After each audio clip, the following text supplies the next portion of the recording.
such a time as this. And welcome back to For Such a Time as This. I am your host, Pastor James Pittman. What is trending in the news is Representative Ilhan Omar from the great state of Minnesota. Many are claiming, including many Democrats, of which she is one, claiming that she has made some very anti-Semitic statements.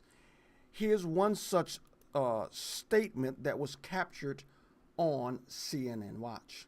I do want to ask you also about your comments on Israel, to remind people what you tweeted about Israel in 2012 during the offensive in Gaza. You wrote, "Israel has hypnotized the world.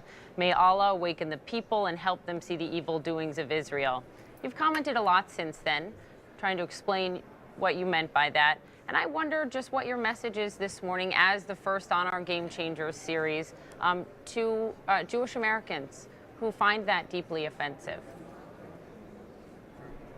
Oh, that's really a regrettable way of expressing that. I don't know how my comments would be offensive to Jewish Americans. My comments precisely are addressing what was happening during the Gaza war.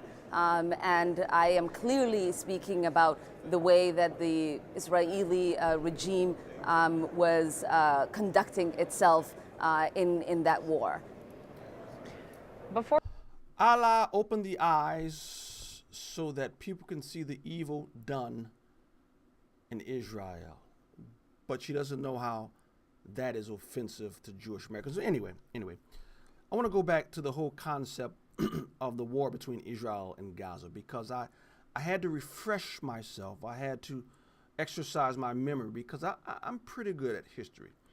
In 1967, something happened called the 6-Day War. Israel went to war with 3 countries: Egypt, Jordan, Syria. Israel was not the aggressor. The 3 countries were. President Nasser from Egypt moved his forces up from Egypt through the Sinai Peninsula, got to the part where the UN forces was on the line between Egypt and Israel, keeping the peace. It was the president of Egypt that kicked the UN forces out and moved their forces right up to the border of Israel, thus provoking the 6-Day War. As we know what happened, Israel moves in, kicks butt. It takes the Golan Heights from Syria, takes the West Bank and East Jerusalem from Jordan, and took the Sinai Peninsula and the Gaza Strip from Egypt. Just a little scripture here.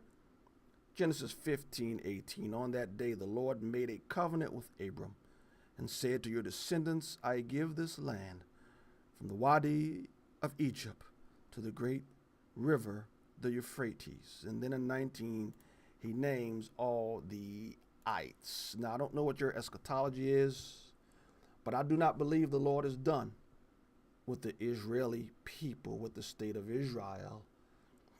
Why? You can look at me and you would guess right. I am not Jewish. But I am partial to that man, Abram, later named Abraham. For I do consider myself as a child in the faith of his. And so, I don't understand why this conflict between Israel and Gaza keeps getting flipped around as though Israel is the occupying force. They are not. It's been like this since the beginning of war. Here's the rule. You start the war, you lose the war, you lose your land. People, the Gaza Strip is Israel's.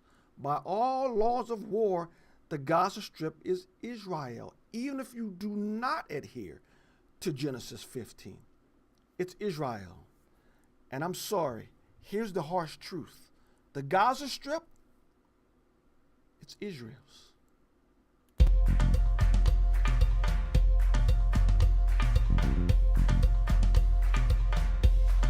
For such a time as this.